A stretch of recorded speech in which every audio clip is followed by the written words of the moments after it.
created by Judge Escobar as one of the, look, if you're not able to see this on camera, so many heads are nodding.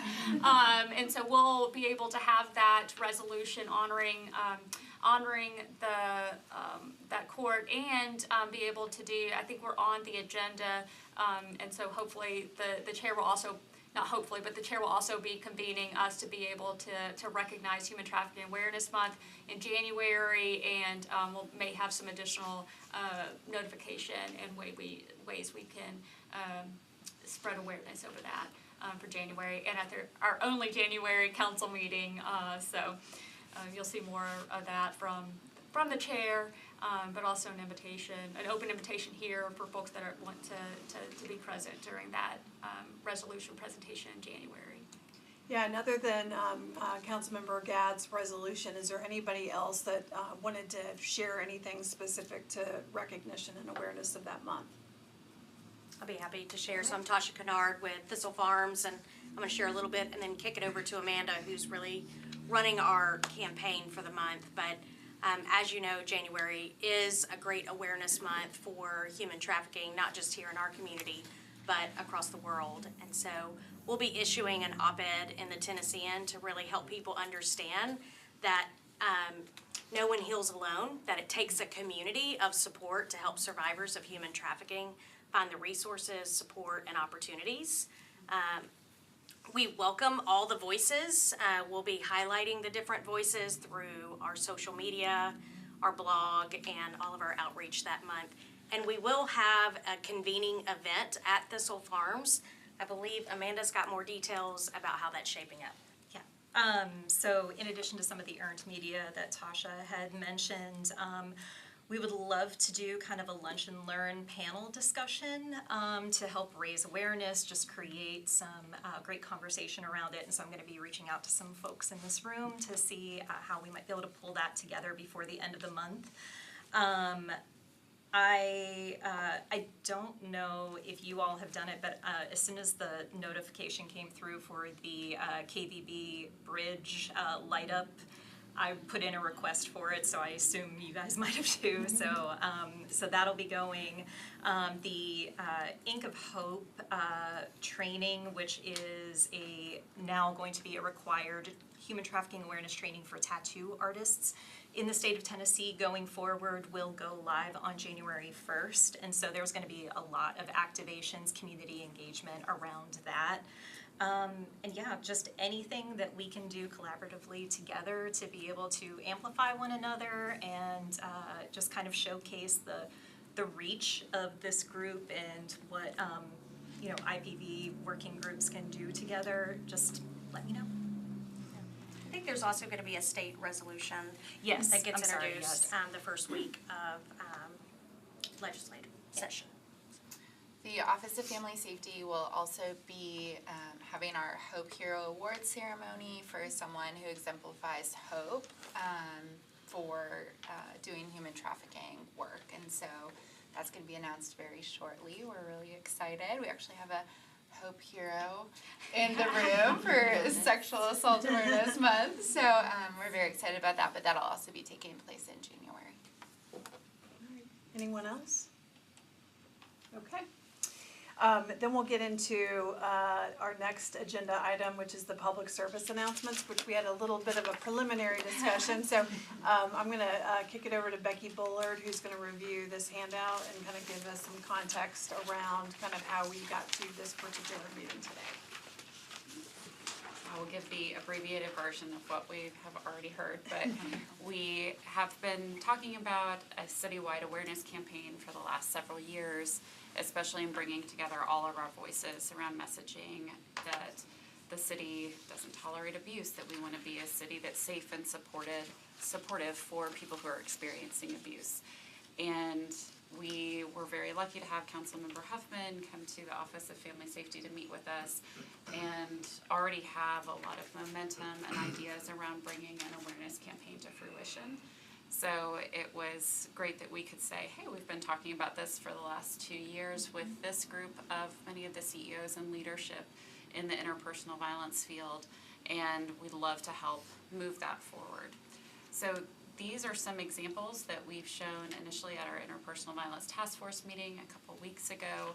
And the idea with our group has been that we have a way to direct people to a landing page that gives each person who's experiencing abuse an open door to multiple different services. So we know that abuse types don't happen in a vacuum.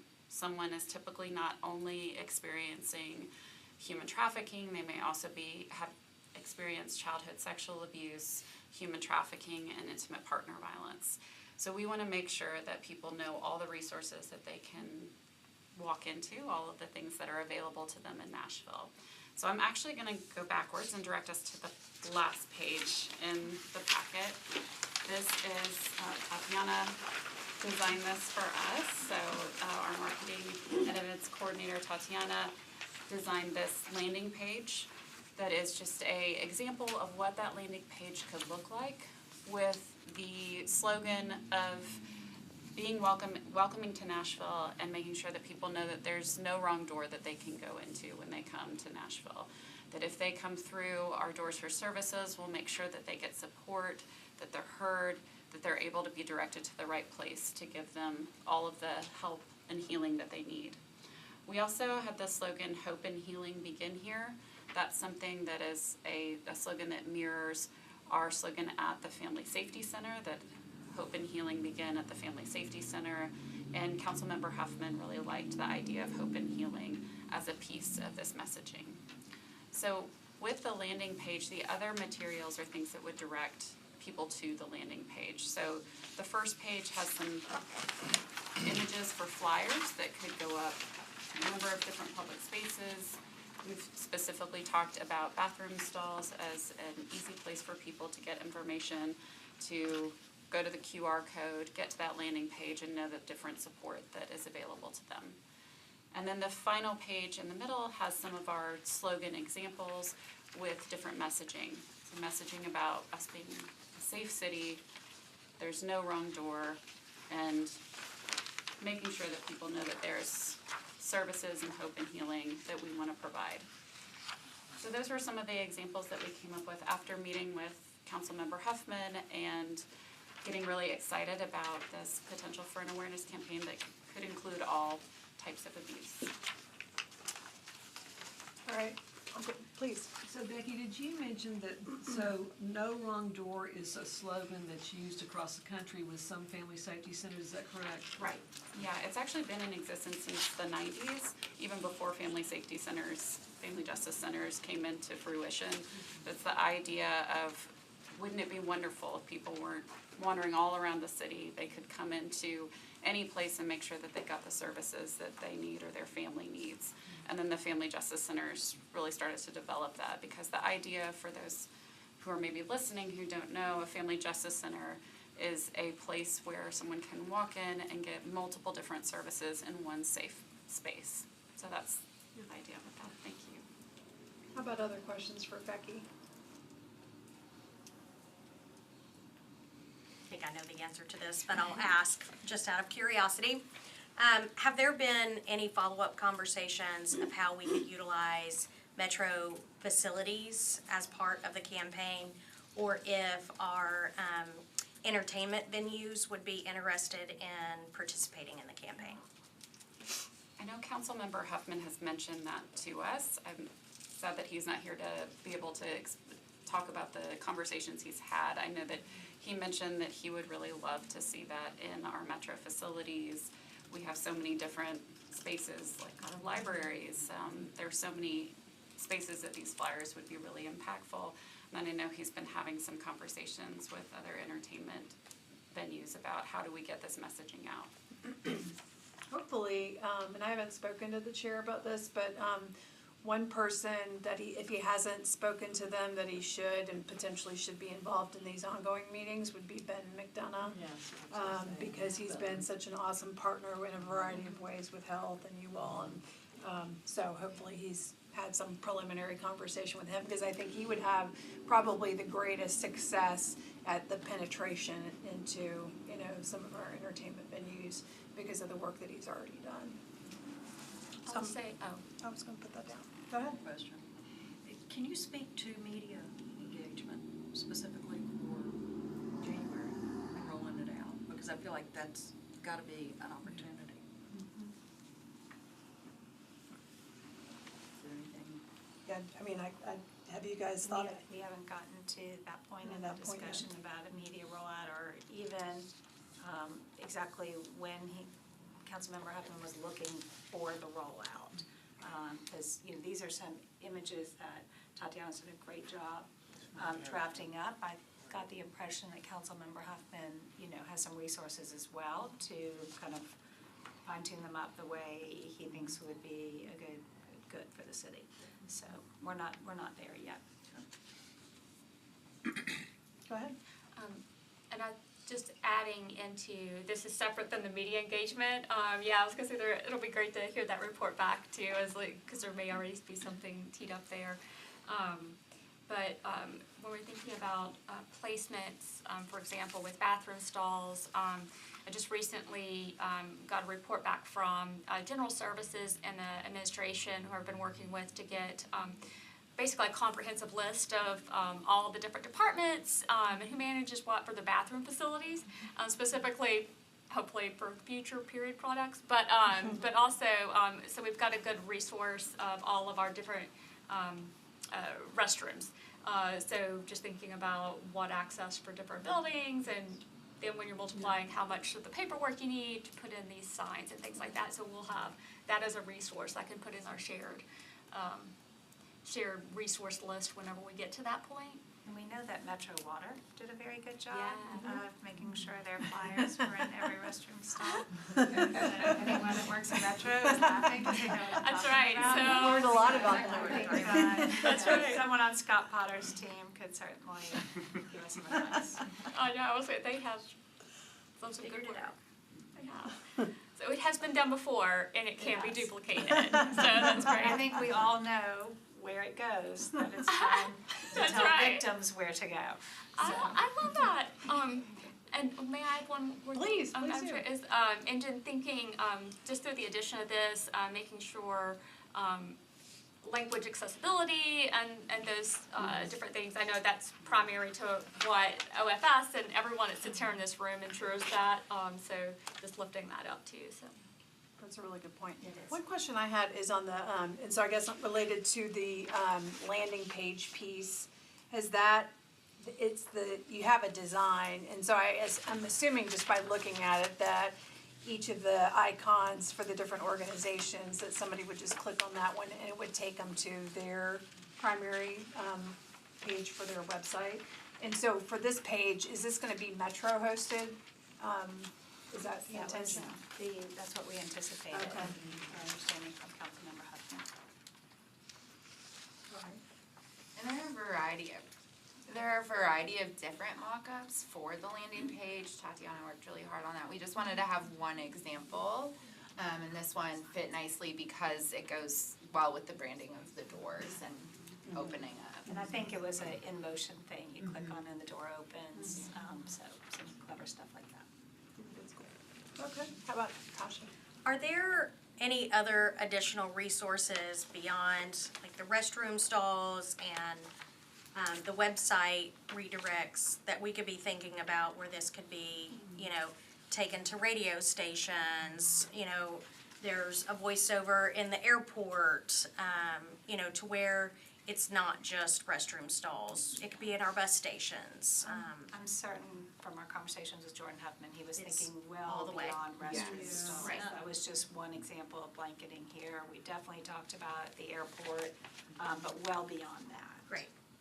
Yeah, I believe he's already had conversations with WeGo and MTA about that, putting it up in at the bus stop. So there's definitely lots of movement. And then a follow-up question to that, sorry, I'm gonna be the person in the room that asked the question. From a budgeting standpoint, how are we resourced to support the rollout? Because some of this will have a real true cost to it that I'm sure is not in your department's budget. It is not in our department's budget, and I'm really looking forward to Councilmember Huffman's creative ideas for that and his leadership. How about other questions we can't answer? I'm just thinking about the organizations that are here and supporting, and is there a way that we can also share this on our own web pages, right? And making a connection there, so that there's, there's all kinds of folks that will be going for various reasons, but then if they can also see this and connect to this, I think it would be great. That's something that's been, I would say, has always been on our agenda to tap into your various council districts and getting the message out as to what the services are there. I mean, I'll bet plenty of people in your district don't even know half the agencies in this room and probably don't even know family safety centers there. And so this would be really helpful for just people in your district knowing there are free services available to them. How about other questions or discussion? Just say another thing that has been brought up over the years. I know several years ago there was a bid with FIFA, which I hate to mention now that we didn't get it, and it's happening very, very soon, from Kansas City. So my family is very vocal about how they got the bid and we did not in Nashville. But I think that that's something too we want to consider, since Nashville is bringing in these kind of big events and large happenings. When we were talking with FIFA, the preparation was really specific to human trafficking. And one of the things that we've highlighted for them is certainly you can see an increase in human trafficking, but you also will continue to see issues with domestic violence, with sexual assault, with child abuse, with vulnerable adult abuse. So just having this messaging as something that's really accessible when we have those large events here, have the CMAs, I think that would be very helpful. All of those big events like that have a part of the application where you have to say specifically what your city's doing in these fields. And we help fill out the answers to that for FIFA, but we had gaps. And I remember distinctly awareness and a citywide campaign was a gap. It was very aspirational, what we put. It was very aspirational.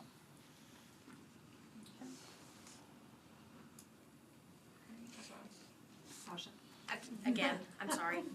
So simplifying, I love the fact that so many of the agencies can be represented on one of these versions, but we're gonna have about 3 to 5 seconds of someone paying attention to the materials.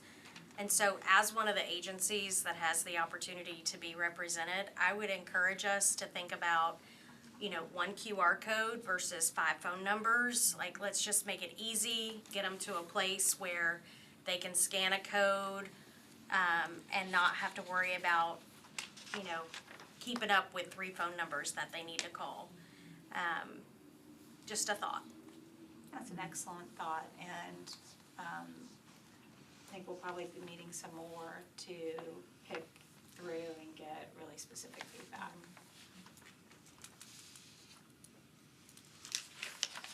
I mean, just glancing over your shoulder, I feel like we could use like some more white space, right?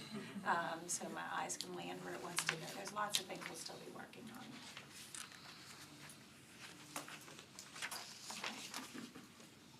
Any other thoughts from anyone?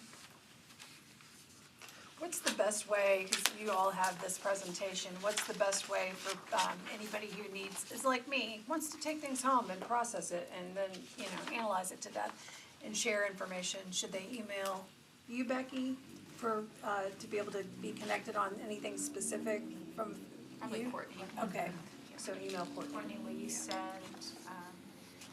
Councilmember Evans an email just so she has it handy? Yeah. All right, great. Thank you. I think she already has you all on some emails. Super easy. We probably already have it. There's no telling though how. If you email council members at nashville.gov, I am a +1, so do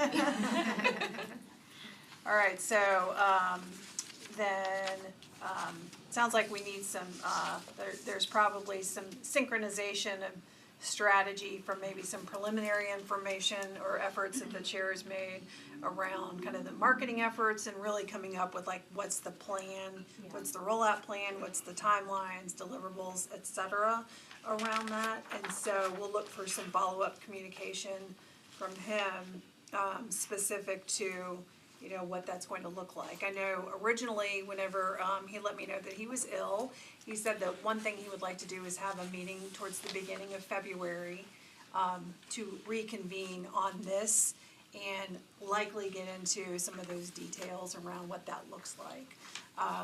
So that's the direction I got earlier today.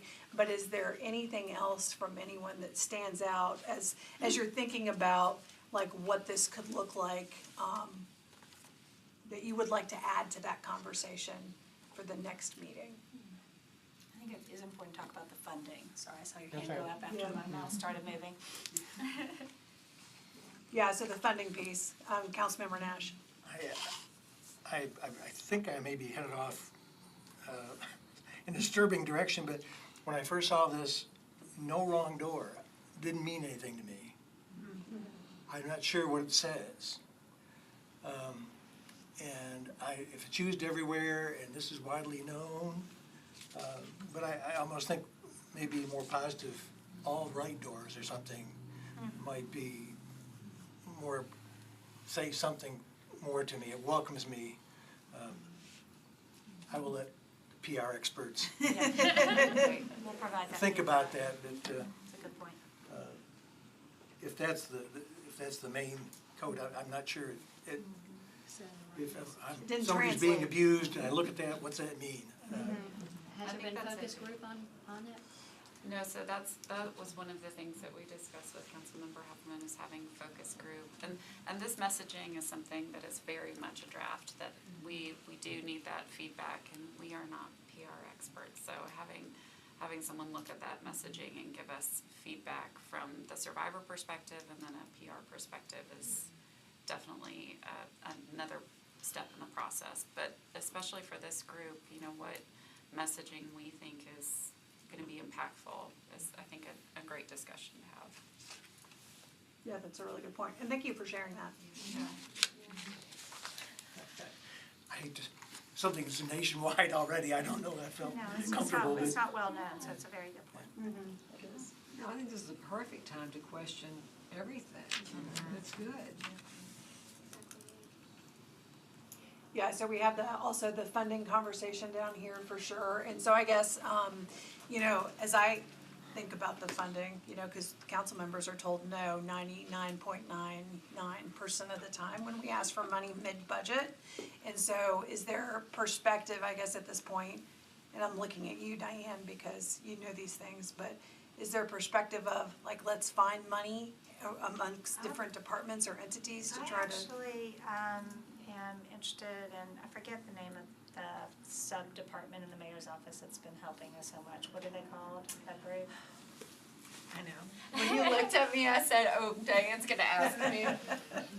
And I cannot think of it. Strategic partnerships. Strategic partnerships in the mayor's office, and we got into a pickle for some holiday things, and we reached out to them and holding a couple of good relationships to help us with that kind of emergency need. Got it. And so my guess will be that would be a great place of engagement.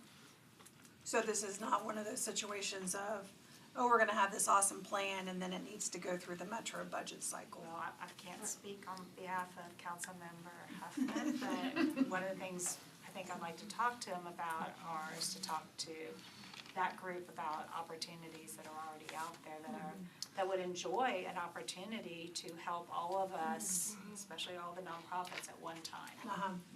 Makes sense. But I mean, the end of the day though is, I mean, I'll just say it, I mean, if we're saying no wrong door or all right doors, that means more people are gonna find our doors. And when more people find our doors, that's more strain on our current resources. And we do put in our budget every year to increase direct appropriations and community partnership funds for our nonprofit partners, and they remain static year after year after year. So starting a campaign like this without a backup plan for how to meet the need, which will increase, is gonna be a challenge. So really then, it's kinda like thinking ahead about the, you know, whatever the budget kind of creation looks like, it's the kind of best case scenario of like being able to work with strategic partnerships and go outside, and then also the plan B of if you're having to come through the Metro budget and the marketing rollout also has to align with that, what that looks like. This is a successful campaign, support will be needed. Okay. Well, and I think you too need to consider how you scale up over time, knowing that you're gonna have larger and larger numbers of people. So you need to have that backstop as well. It's a tricky thing, all of us work in a field of underreported crimes, right? So we can see our success by our increase in numbers, not our decrease, because it's underreported. For sure. How about any other thoughts around anything that we just discussed or something that you're thinking of? Would pacing the rollout, like kind of doing an initial rollout and then continuing to expand it, maybe help us gauge as to how effective it is so that we can scale appropriately with response? Like if we just went to, say, we go airport courthouses to start and then continue to expand it to other metro agencies from there, could that possibly help us kind of manage that? I think that's a good conversation for our working group. You know, I hesitate by the slow drizzle, because then no one noticed there's been a change and resources are not enhanced, so. And I guess in I'm, a campaign, you want to go big, so so then maybe everyone will know that what all right doors mean. Yeah, sorry. well, I'm just thinking about, can we get sort of specific about all elements of the campaign and then all necessary funding pieces? Because I'm sitting here thinking as a not-for-profit, so, but I receive funding in different ways, and by no means, we're facing headwinds we've never faced at MHC before, and I'm sure I'm speaking for every nonprofit in the room. But that doesn't mean that there aren't resources and ways that we're probably already treating the individual, right? So for example, I get safety net funding, and if I use that safety net funding to treat individuals that certainly have issues related to this, but then that also leads to suicidality, depression, and all the other things, there's no reason why I don't allocate some safety net funding for that. I'm not meaning to speak for how people should use their funding. I'm just saying that's how I'm thinking, right? In terms of how we can come to the table and then help handle demand as this comes up. So, but what I have to wrap my mind around is, okay, so what do we want that funding for? Do we want it for the campaign, and what are all elements of that campaign? Are we actually asking for it to fund services? And then what are the specifics around those services that we want to, what is it manning a single line, 24/7, 365? And can that be done through community partners that share some responsibility relative to that, so that we could stretch dollars further? Then I think of foundations who, potentially we could, look at the downtown business community, the business association. I think there's ways other than just the Metro budget, but I think we have to be really specific about what our ask is. And sort of have that mapped out. And so I'm thinking that we should do some work around sort of really saying, okay, as we lay this out, this is really where we wanna go and what we're looking for. And then those of us who are in service delivery, and or could do things in kind or whatever, can step up and say, okay, we'll commit this to that effort. And even if we're doing it under our current budget, then that's weighted at X amount, whether it's FTEs to man a line or, things like that, so that we can get a better sense of what we're looking for in terms of funding.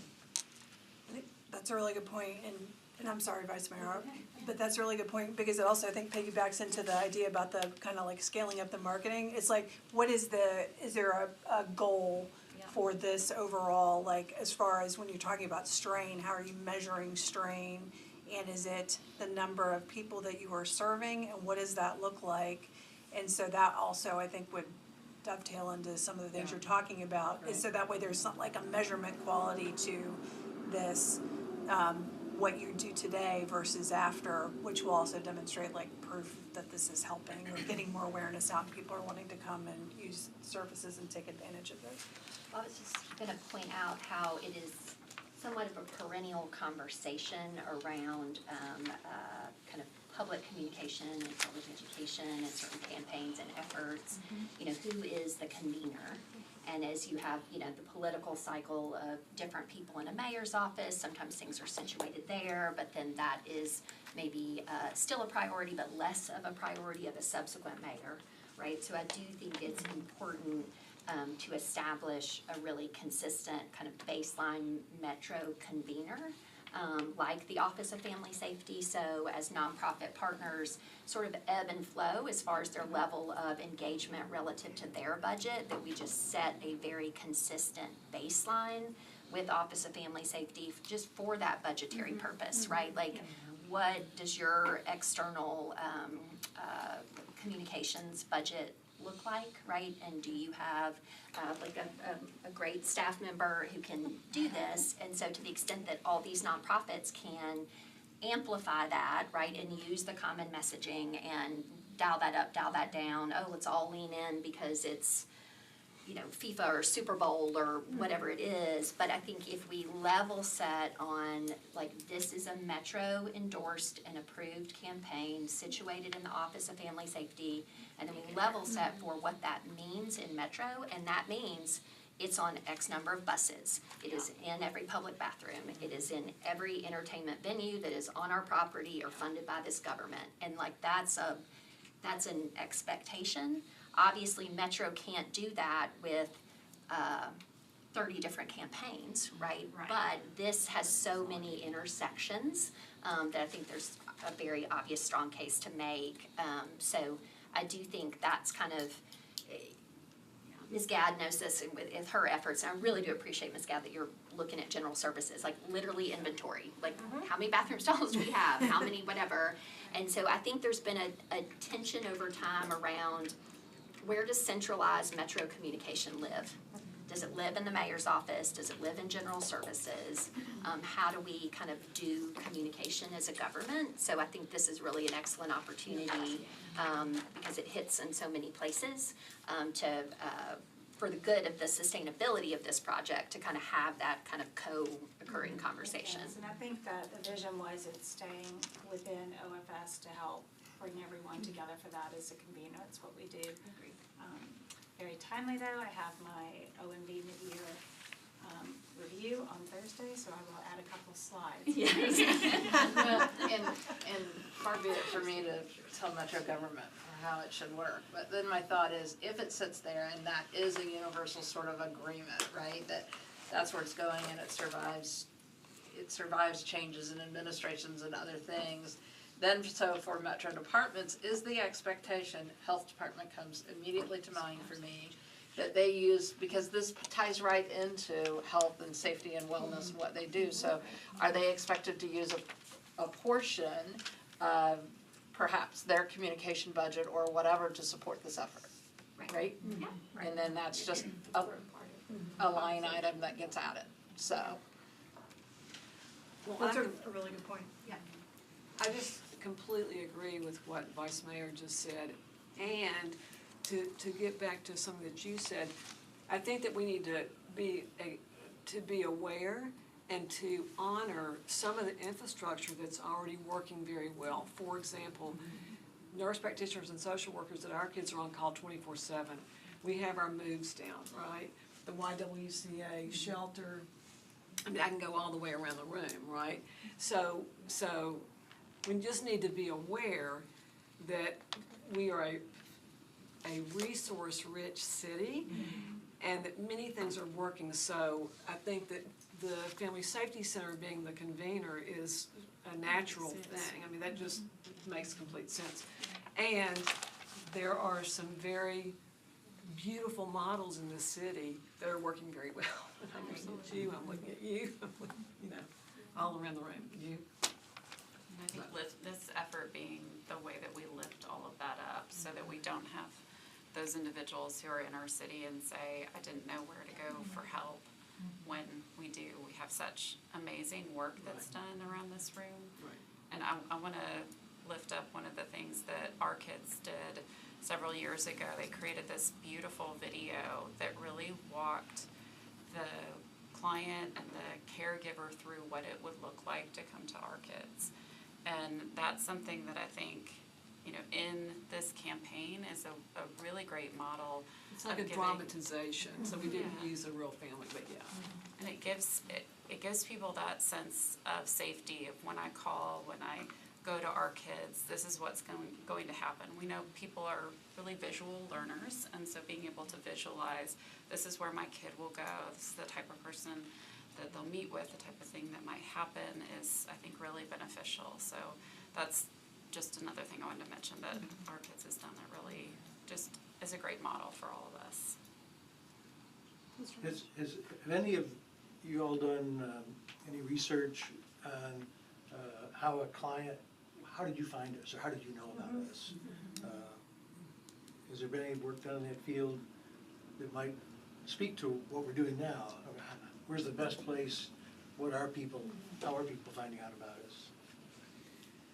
I think all of us do that a little bit differently. I mean, I could probably quote statistics about law enforcement, yay, DCS, all these medical providers who are referral sources for us, but everybody has different data on that. And we're all very interested in that to strengthen. And it is all about communication. I mean, for our kids, we decided we serve 47 counties, we decided to drill in and really focus on pediatric practices and emergency departments and urgent cares, and our referrals from medical providers have gone way up, which is a great thing. It might be a good idea to create a collaborative document that lists all those referral sources, that when we start rolling things out, we can take advantage of that, because it can't do anything but help. Yeah, is that something that you guys have at OFS today, that aggregates like all the places that people are kind of entering? We have it when people check in, we will ask how they found us, but the problem is it can come from such an extreme, it can be, my friend told me, and it doesn't connect to the outreach event that they went to. The vast majority of ours obviously come through police, as are, you know, similar to a lot of people in here. But you don't have anything that's aggregating? For all of us. Okay. So that would be a good, maybe next thing as part of the follow-up conversation then. Let's see what we can do.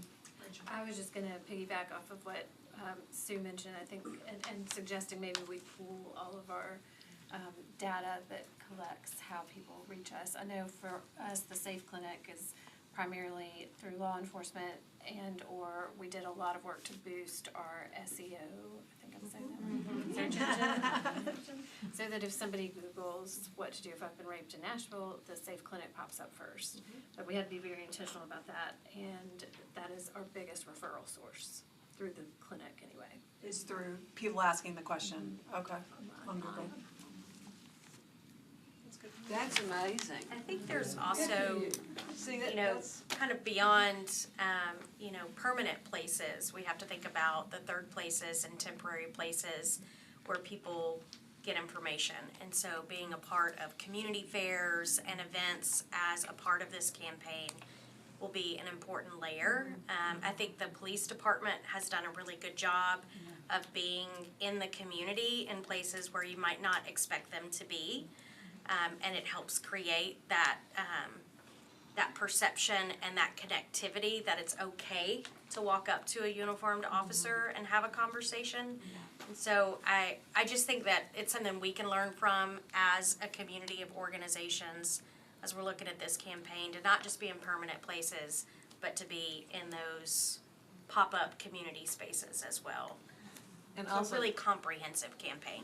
yeah, and shout out to the fact that Metro Police have been undergoing trauma-informed training, and it's made all the difference, it really has.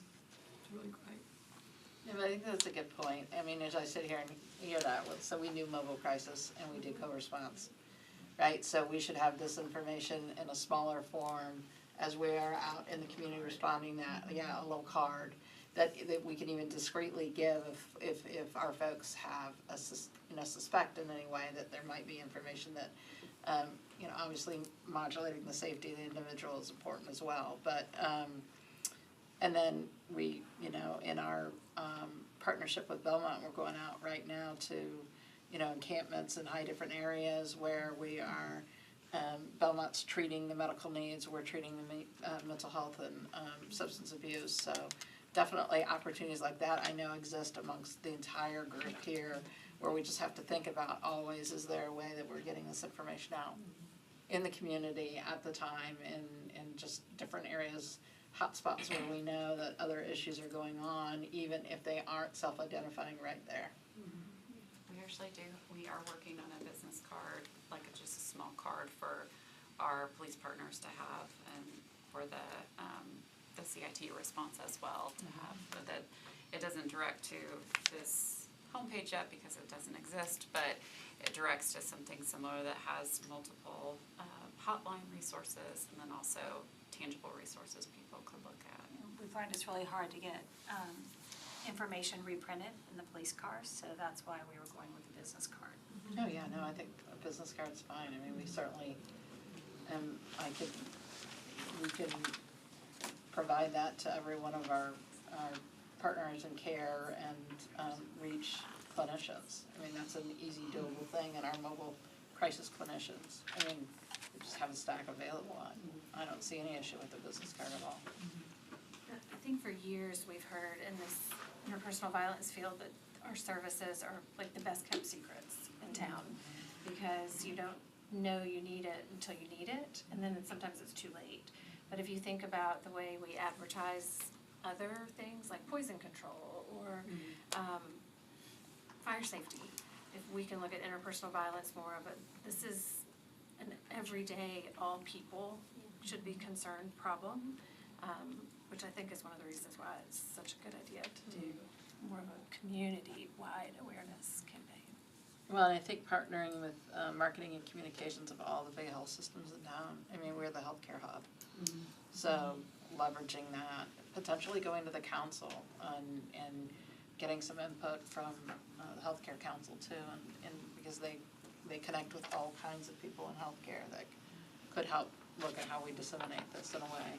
When you have the momentum of a campaign, it's easier to get more people involved. We've worked in hospitals, we have a couple, but when a campaign has some strength and momentum, everyone's gonna wanna be a part of it. On that with campaigns, and since you all are the partners that are out there working in this space, do you find it helpful for the campaign momentums to have, like, I'll create something silly in my mind here, but I'm a Blue Star provider, blah blah blah. Does it help to say that, like, just creating some, I'm a no wrong door participant or whatever that is, where they've kind of got that label for themselves, where they're like part of the group, part of the change making. Does that type Definitely in of the medical community, that makes a big difference. We were told that early on, but I think Safe Bar is a great example of that. I know, I was gonna say, because that makes a huge difference when bars are able to say, hey, I'm a member of Safe Bar, my team's gone through this training. Yeah. Just thinking as that element of the marketing campaign, if that's something you all have found successful, I think it's been successful. From where I'm sitting, it seems to be a part of the success. It took a while to get the momentum going, yeah. but I think we're now at a place where you don't want to be the bar that's doubt. not the safe Yeah, bar. not a part of that. Add to that, what if the mayor on his airport announcement said, look for the Safe Bar logo? So I tell all the women on planes coming back to Nashville, they go to the bars at the same Download that time. app. I know. That is true. That is actually actively the information to share if you want to feel safe downtown. This is the way to do it, right? So having that as an element, I'm just kind of curious from everyone that sits around this table, you're so engaged in different types of marketing campaigns and how the work you've already done. So curious if that is just something that is I'm observing, or if it's actually you see that as part of the momentum. And then lifting up of all the additional resources that Commander Nash kind of kicked us off of, like understanding what our what all the different elements of engagement are, kind of bringing those to the table before or maybe not before, but for the February meeting, kind of starting to have that inventory of what it is you do that works, that's in your, wheelhouse, that, whether that's through, so as you were mentioning, through the relationships through some of the, emergency rooms or those things. But everyone sitting around here has that engagement, that intersection in different places. Some of them may overlap as well, but that may be something that helps us, as the chair moves us forward for the next, the February convening. That may be something that will be really helpful in those next parts of those discussions. And that would probably inform a budgeting conversation of what that outreach cost is, and where different things live, et cetera. So. Yeah, I think that's a really good idea, because I think I think that's, as we're going through all these conversations, I think that's really needed, because we don't know, and I know Chair Huffman also does not know all the details of how you all excel within your own organizations, and what should kind of bubble up to be part of a bigger conversation. And I think that this is a moment where we need to embrace it becoming as kaleidoscopic as possible, And I love Tasha's idea. I mean, radio is a thing. That's one of the many treasures, that we enjoy. So, and there are lots of people behind the scenes that I think would really embrace this. Oh, yeah. Yeah. How about Tasha? I just have, I really want us to do this well. And I think it could be great if, Diane, if you were able at the February meeting to help us think about a timeline, considering right now there's not a budget attached to this.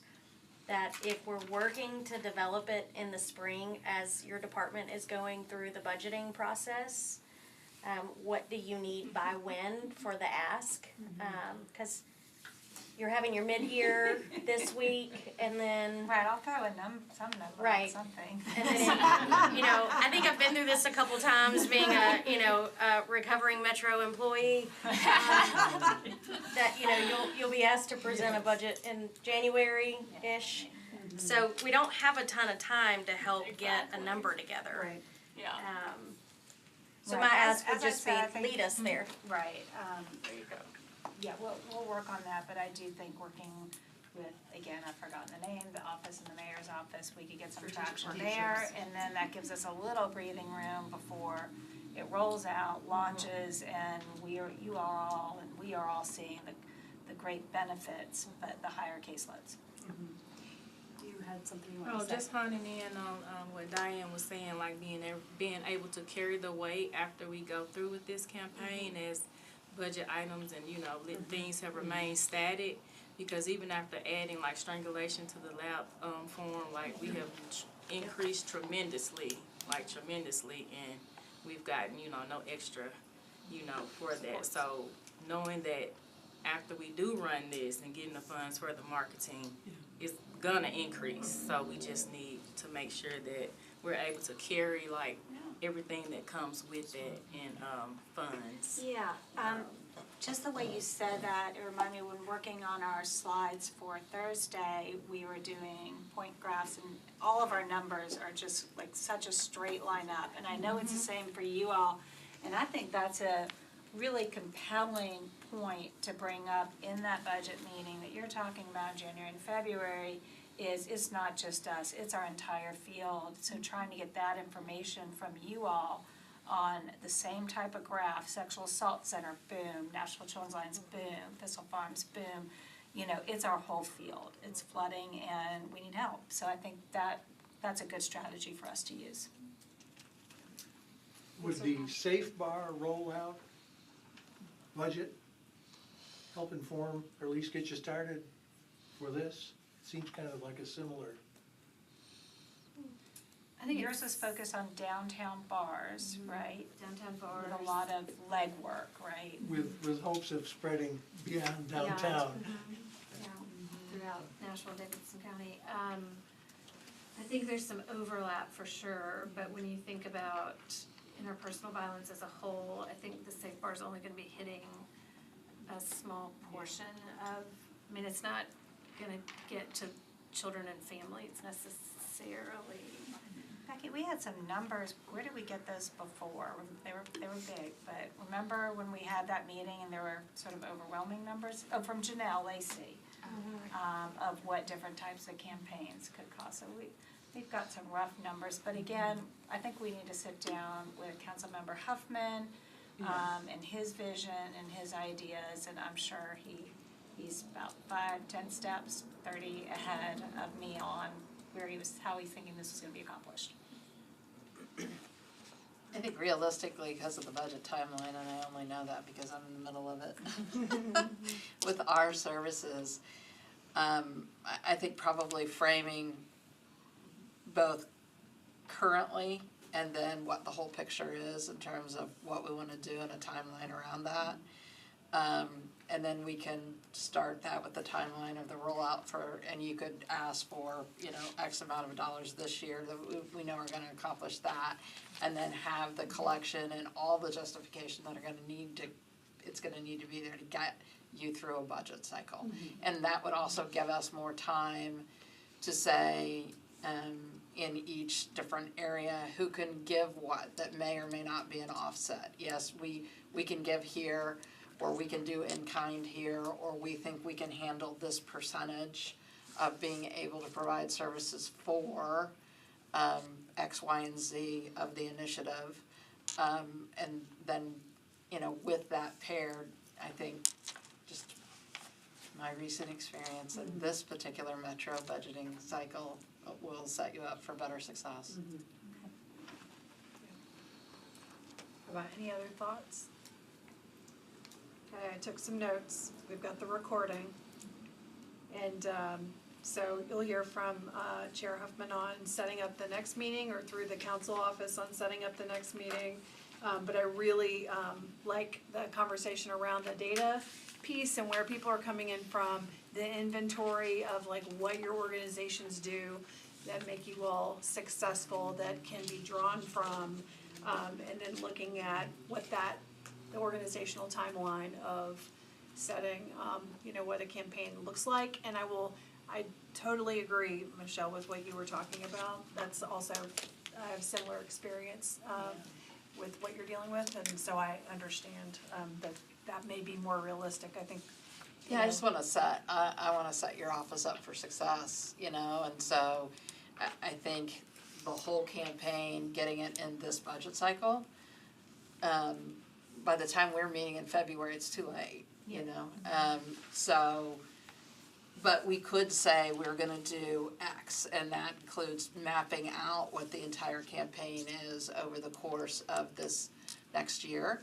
And then know that we're gonna ask for a stake in the ground or a foothold to start that activity, and then we'll be in a much better position. For those of us who have people in the field that are marketing in this, I would have no issue with using my folks that are building awareness for my own organization to also build awareness around this campaign. So then all I need is the tool, but that isn't a cost, right? Like then I'm gonna donate that as in kind to say, because we're in pediatricians' offices and physicians' offices and other things, and they all wanna know what to do with the individuals that they end up treating. So if we were providing them with that information and where the legs to do that, I think that's the level of detail we probably need to be able to get at, and each organization can say this is what we can give. And then we will have a much more robust and rich rollout plan, but also a much more robust way to look at then what we really need. Yeah, how about any other thoughts? Because I know we're probably a little bit over time. I'm not sure how long he had scheduled this for, so I want to be sensitive to everybody's schedules. It's a lot. What? So it's a lot to do. Yeah, it is. Thank you for convening us. Well, I'm glad we were able to carry it forward and not cancel today, so I think this was good to have this initial Bring us all dialogue. together. So with that, you'll hear from Chair Huffman, the council office on next steps, and I really appreciate everybody being here, and we'll be adjourned. Thank you.